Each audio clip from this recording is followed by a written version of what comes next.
Just kind of explain what happened. I guess when you guys pulled up, what'd you see? Well, we received a call of a truck that was on fire at the intersection of 52 and Yeager. And as we got here, we could see a lot of the black smoke. Pulled up, the truck was engulfed in flames. Driver was out of the truck, and the fire department showed up and was able to put the fire out. So. Let's see. You know who owns the truck? I believe it's the County Highways Department's truck. I'm assuming. Have you talked to the driver yet? Yeah, he doesn't know exactly what happened. He just knows he's driving, and all of a sudden, he saw flames shoot out from under the truck.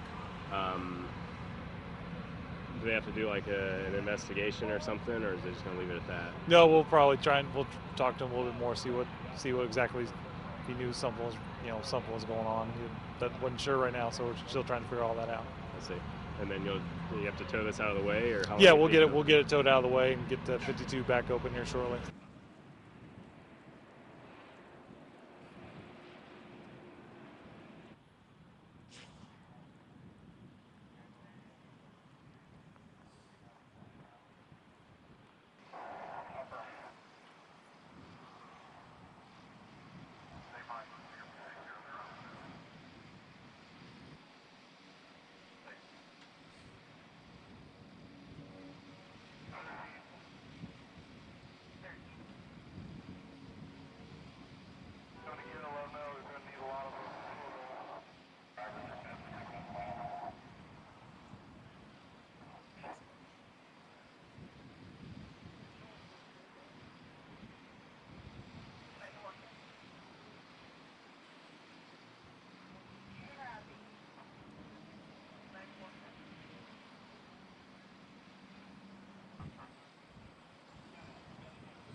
I tried to take a picture, but it was all the way